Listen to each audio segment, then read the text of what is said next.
Assalamualaikum warahmatullahi wabarakatuh. Selamat pagi sahabat-sahabatku semua, khususnya para subscriberku, apa kabar? Saya berharap semua subscriberku selalu dalam lindungan Allah Subhanahu wa Ta'ala, diberikan kesehatan, umur yang panjang, serta rezeki yang berlimpah. Amin amin ya robbal alamin.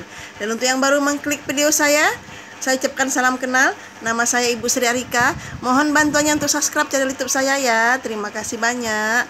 Pada pagi hari ini saya ingin berbagi cerita tentang kisah teman saya yang bernama Cynthia, di mana teman saya yang bernama Cynthia itu adalah seorang anak orang kaya, tetapi Cynthia ini lebih memilih tinggal bersama kami.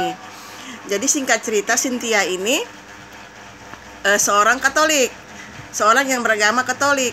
Jadi dia pergi dari keluarganya untuk tinggal bersama kami karena si Cynthia ini berhubungan dengan seorang laki-laki yang bernama Iksan.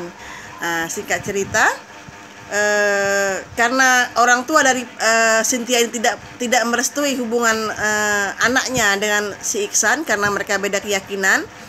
Jadi si Cynthia ini memilih tinggal bersama saya karena kebetulan Cynthia ini adalah teman sahabat akrab saya. Jadi singkat cerita, mereka terus berhubungan spesial. Nah, setelah itu Cynthia ini memutuskan untuk menjadi mu'alaf, pindah agama, ya kan, mengikuti agama si Iksan ini, gitu kan. Nah, jadi akhirnya si Iksan bilang sama si Cynthia ini kalau memang Iksan itu serius sama Cynthia. Akhirnya Cynthia memutuskan untuk pindah agama menjadi mu'alaf.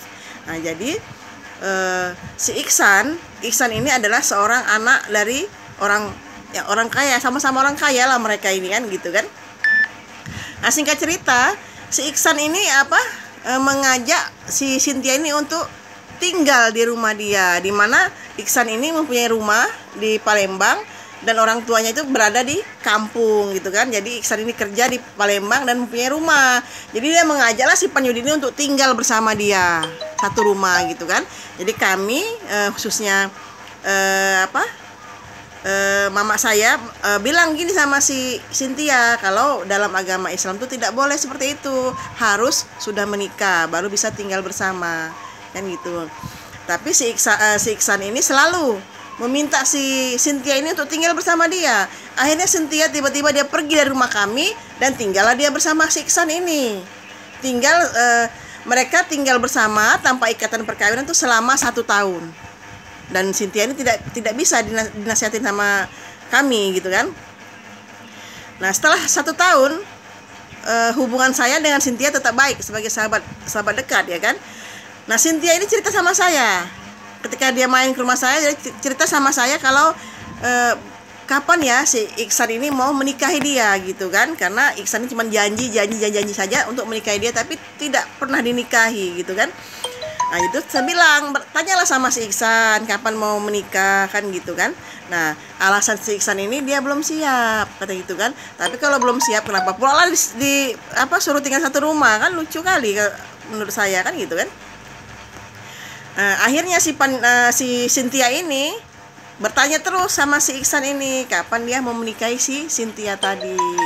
Dan oke lah, kata si Iksan. Akhirnya Iksan mau memperkenalkan si Cynthia ini kepada kedua orang tua si Iksan tadi. Jadi singkat cerita, si Cynthia ini dibawalah pulang ke kampung halaman dari si Iksan untuk menjumpai orang tua Iksan dan memohon restu untuk pernikahan mereka.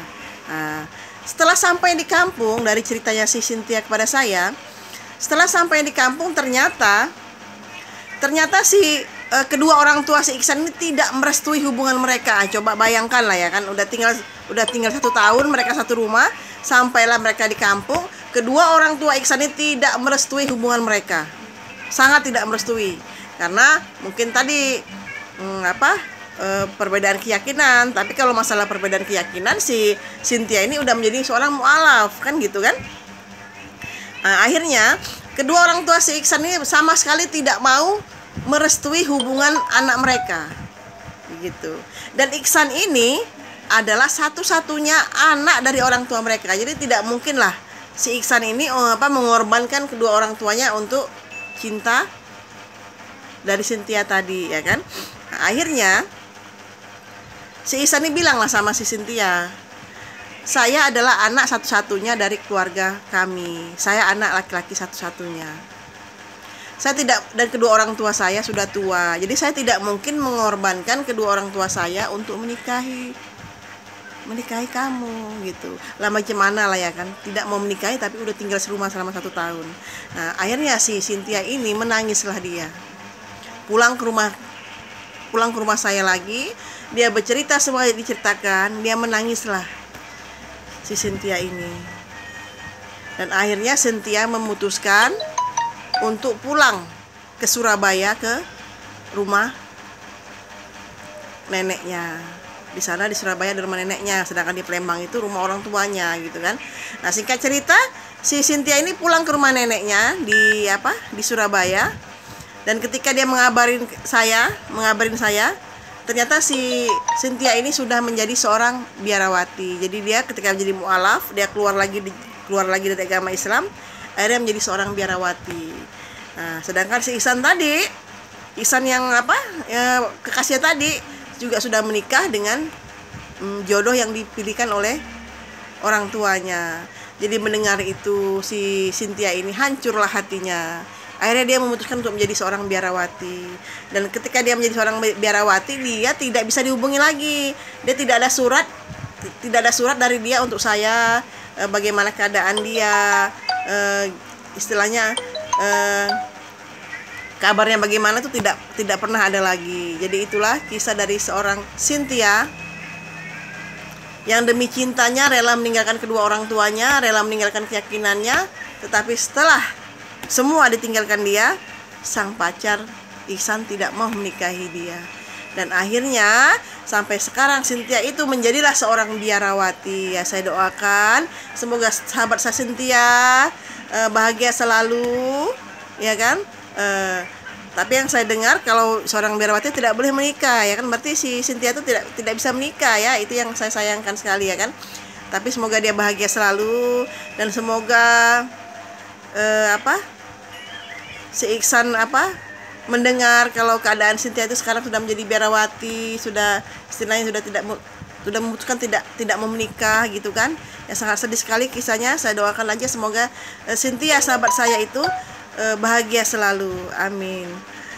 Begitulah cerita saya pagi ini sahabat, semoga menghibur sahabat semua. Assalamualaikum warahmatullahi wabarakatuh.